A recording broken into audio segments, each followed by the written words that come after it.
Biblically Centered Kids.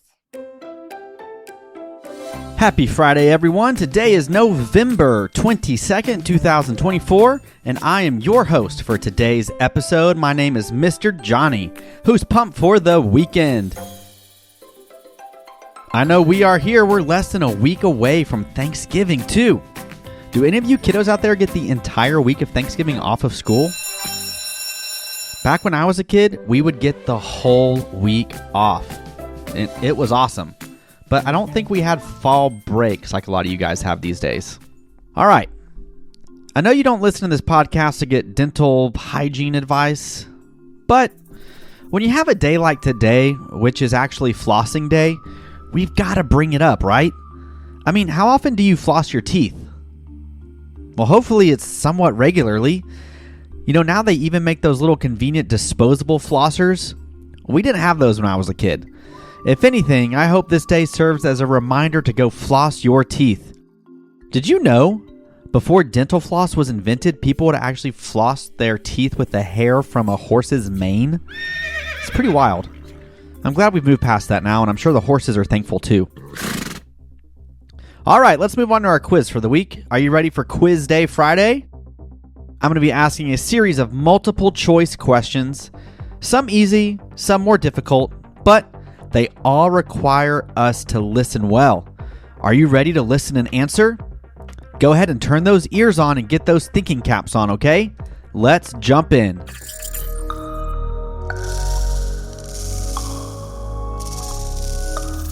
All right, question 1. This week we've been talking all about virtue, U. What does the U in our virtue stand for? Is it A, unite, B, utilize, or C, uphold? Is it A, unite, B, utilize, or C, uphold?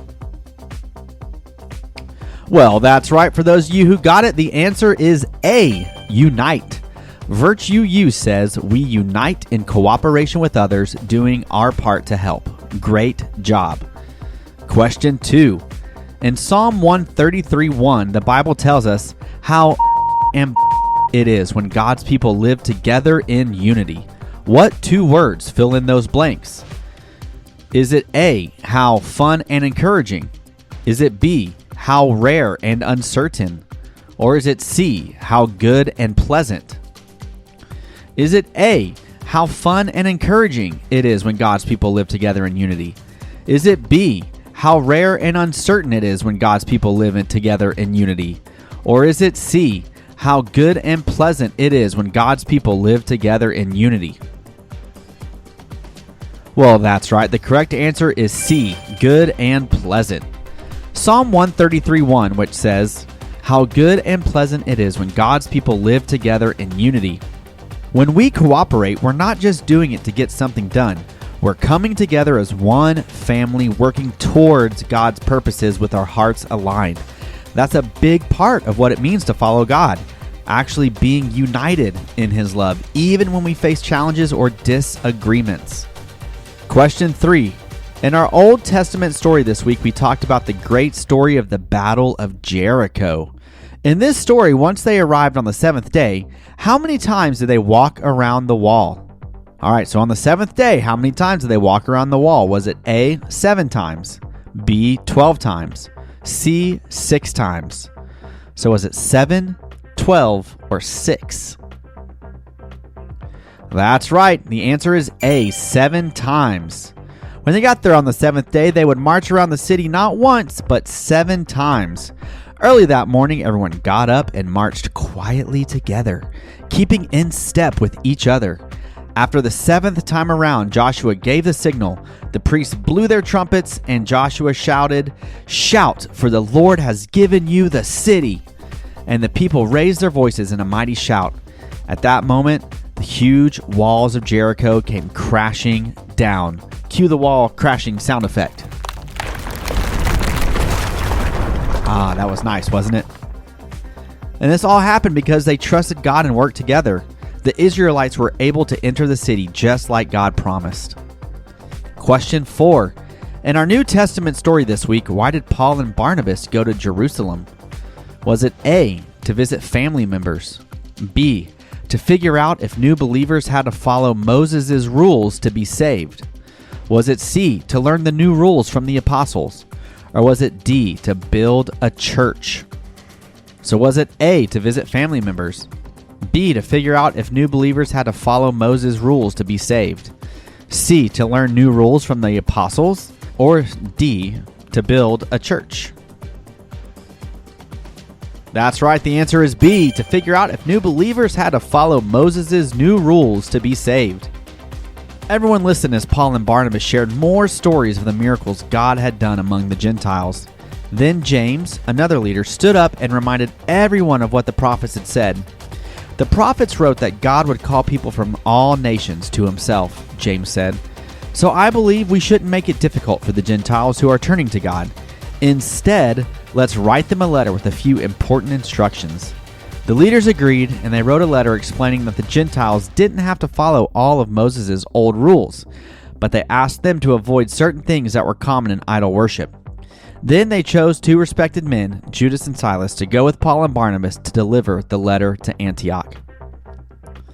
All right, well, you guys have been trucking along, doing a great job so far. We're going to move on to the last question of the day, question 5. What is a way that you can demonstrate unity in the next few days ahead?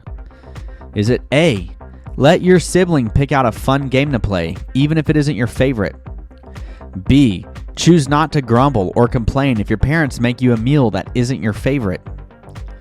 Or C, volunteer to help out with the dishes, even if it's somebody else's responsibility? What do you think? Yeah, you know what I did here. Of course, it's all of them. We have so many opportunities to live in unity, but likewise, we have a lot of opportunities to focus on disagreements or to create strife. Listen to me. All right, you listening? There's not a single person in the entire world who is like you. No one thinks just like you, acts just like you. So what does that mean? No matter who you are with, whether it's your parent or a best friend, there's going to be opportunity for disagreements. That's why I'm thankful for Jesus and the peace that the Holy Spirit brings. If I have a disagreement with someone, I can choose unity, and I can choose to celebrate our differences. Choose today to be the friend who puts the needs of others above your own, and who is really willing to sit down and have genuine conversations with the people around you. We can keep creating a world of unity, but it starts with the relationships around you. Well, how'd you do on today's quiz? I hope you had fun with it on this lovely Friday. I'm wishing you guys a fantastic weekend ahead, and thank you so much for listening to this week's episodes. Remember to catch the Biblically Centered Kids podcast every day. Join us tomorrow. We're going to be having a fun game day episode with Miss Danika, and I will be right back here on Sunday for a draw along episode. Until next time.